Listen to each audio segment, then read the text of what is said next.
Philadelphia Eagles now coming at you on Labor Day. Hope everybody out there has been having a good holiday weekend. And if you're off today, I hope you're kicking back, relaxing. Appreciate all of you for tuning into the program.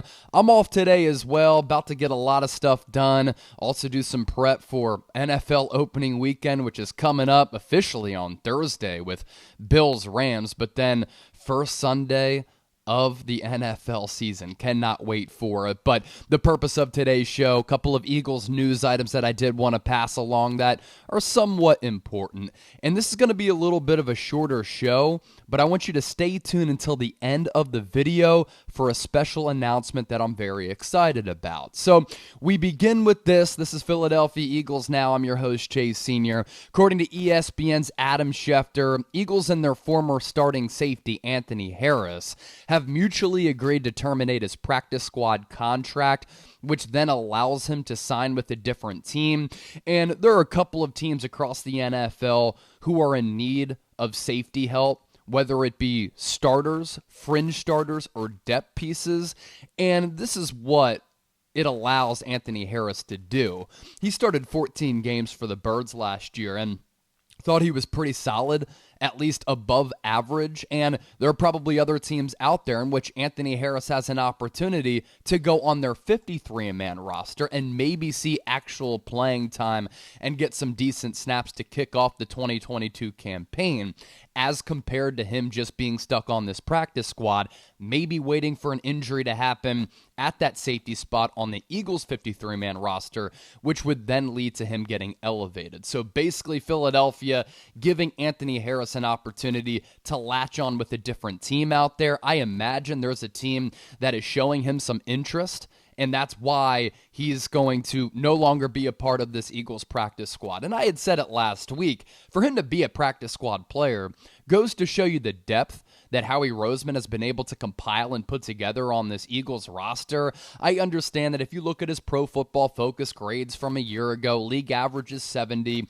and in several categories he was below that, missed a couple of tackles, wasn't the best in coverage, but to have a player like that on the practice squad, knowing that he knows this defense and you can elevate him to the active game day roster if an injury were to happen, that's a nice little luxury to have. But they're doing him a favor in allowing him to maybe go elsewhere and latch on with a different team. So Anthony Harris off the Eagles practice squad. Again, I imagine he's going to sign on with a different team across the NFL. Next news item we want to get to. How about this? Future Hall of Fame tackle Jason Peters has officially signed with the Dallas Cowboys. Ian Rapoport broke the news early this morning that the Cowboys have agreed to terms with Jason Peters. Another year in the NFL for the 40-year-old now, who is going to actually, interesting enough, start on the Cowboys practice squad, and then once he's ready to play, partake in game action, since he hasn't played at all in the preseason because he hasn't been with the team, hasn't gone through any training camp practices, once he's ready, then the expectation is that he will be brought up to the 53-man roster. Of course, the Cowboys brought him in last week because of that injury to Tyron Smith as he ripped the hamstring off his knee bone. We talked about it as a breaking news video late at night back a couple of weeks ago, but the video of Tyron Smith going down, non-contact injury, didn't look good, and then more information came out the next day about what specifically that injury was. Tyron Smith, one of the best left tackles in the game, not expected to be available to the Cowboys in the best case scenario until like November or December. And with this Cowboys team, some questions along the offensive line, and certainly in terms of depth, they bring in Jason Peters. Now, in the first round of the NFL draft, they did take Tyler Smith out of Tulsa, who has guard and tackle flexibility. But is he ready to play throughout the rigors of an NFL schedule for a team that's ready to compete right now? And if the answer to that is no, that's why bringing in Jason Peters as a potential starting piece, or at the very least a depth piece, is really important for Dallas. And the fan reaction to Jason Peters going to the rival Cowboys has certainly been mixed. I've seen a lot of you talk about it in the comments section. Jason Peters is a traitor. How could he go to the Cowboys? He's a fraud now. Well, Imagine being in the shoes of Jason Peters. First of all, an athletic marvel that he's still able to play at 40 years old at a pretty high level. He was arguably one of the Bears' best offensive linemen last year. That offensive line wasn't all that great, but Peters at 39 years old a year ago played some pretty good football. And even at the tail end of his Eagles career, he was still at the top of his game. Eagles just moved on from him because they have Jordan Mailata, they have Lane Johnson, they put together a really good offensive line. There was no need to have an older offensive lineman who was certainly on the last couple of holes on the back nine of his NFL career for the price that he probably wanted. So they gave him the luxury of being able to seek opportunities elsewhere. And I'm not going to rip Jason Peters at 40 years old, trying to play another year in the NFL with the Dallas Cowboys. Can you imagine if you're in your own professional career and you don't want to retire just yet? You feel as though you still have some gas left in the tank.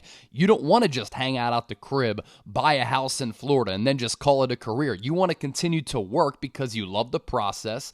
You love the mental and physical challenges of it. You like the routine aspect of being able to go to the workplace and have that job every day.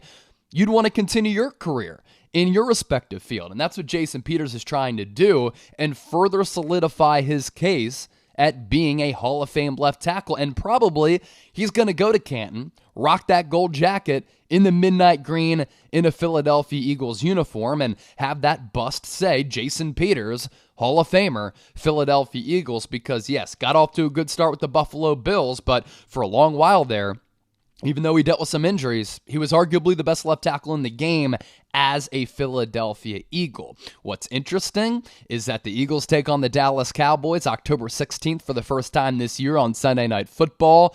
I imagine that Peters is going to be on the active roster then. It's going to be very weird for Brandon Graham potentially to go up against Jason Peters, with Peters rocking a Cowboys jersey on Sunday Night Football with Brandon Graham still in that Eagles jersey. So honestly, you can rip Jason Peters if you want. I totally understand it. I hate the Cowboys as well. That's why I want everybody to type F Dallas in the comments section to get that movement going, but I'm not going to rip him for trying to extend his professional career. Exciting announcement coming up here in just a few moments. First though, some Eagles jersey number changes that we want to relay. So Grant Calcaterra, tight end number 3, brutal number at 47. He's changed it to 81.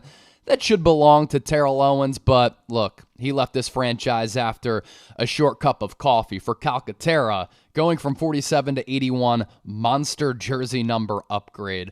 Trey Sermon was with the 49ers rocking 28. He's now going to wear number 34. Ian Book, 16 with the Saints. Now he's rocking 19. Don't have many thoughts there. Honestly, 28 for Trey Sermon, a better number than 34 for a halfback. Reed Blankenship was also in that brutal number category, rocking 46 throughout the preseason. He's going to 32. And maybe the most notable jersey change after the Jalen Reagor trade, he was rocking 18 as we know. Britton Covey, even though he's on the practice squad, will be rocking 18 for the Birds. So with that, before we get to that exciting announcement, I think this is a pretty interesting question here. If you could rock any jersey number, what would it be? Meaning your favorite jersey number growing up, if you still play intramurals, if you're a professional athlete, shoot, I don't know. Our audience spreads far and wide. What was your favorite jersey number growing up? And if you could pick one, what would it be? I was always a number 3 guy because of Allen Iverson. Really liked rocking 20 because it's clean. And, of course, Brian Dawkins. And if 3 or 20 were taken, I kind of went 33 to double up on the answer. So let me know that in the comment section. As I said off the top, a little bit of a shorter show today, just because I wanted to pass along the news on Anthony Harris and talk about Jason Peters. As for that exciting announcement, I think that the numbers certainly are evidenced by the fact that the last couple of weeks with me being the host here, the numbers have been absolutely awesome. I've seen the feedback in the comment section. Some people have ripped me, but it's all good at the end of the day. I can take the heat because I'm not going to be able to please everybody. And Thomas Mott did such a great job in growing this channel up to what it is. But look, 32,000 subs now. If you look at the video numbers, they've been fantastic. And all of the feedback has been phenomenal. So what we want to do is up our game on Philadelphia Eagles now and increase our coverage. Some people have said you should do watch parties. We did that against the Miami Dolphins. $550 in Super Chats, the greatest fan base in the world, was showing up, showing out, giving us some incredible donations. And then I also teased starting to do live shows. Now, last week when Jalen Reagor got traded, we went live once again, had nearly 600 people live concurrent with our first live show on the channel. Those numbers are fantastic, folks. So what we decided to do, I talked with the bosses, and moving forward, because the response has been so good and because it's my goal to make this the best Philadelphia Eagles YouTube channel in the entire world, serving the greatest, most passionate, most smart and intelligent fans in the world. We're going to be doing watch parties throughout the year for select games. A large majority of them will be live for them. And also, we're going to try to do at least one live show per week where we can chop it up, pass along the latest Eagles news, rumors, analysis, game previews, and all of that stuff, but just be able to chop it up with the Fly Eagles Fly family. So that's the exciting announcement. Watch parties for basically almost every single game this upcoming season. You know, some of them won't be able to do all of them. But also what we'll be able to do at least one live show per week as well. So that's the exciting announcement, and it's all made possible thanks to all of your support of Philadelphia Eagles now. As I said, this is the standard moving forward. And you see, I'm at the crib bringing you a video back-to-back days on my off days because I can't help myself. I'm addicted to talking Philadelphia Eagles football and serving the great fan base and all of our loyal subscribers. So make sure you subscribe to the channel. If you haven't already done so, 50,000 subs by the end of the season is the goal. Just hit 32,000. I'll be back in the studio tomorrow. Keep an eye out for more Eagles coverage, and moving forward, this is what you can expect.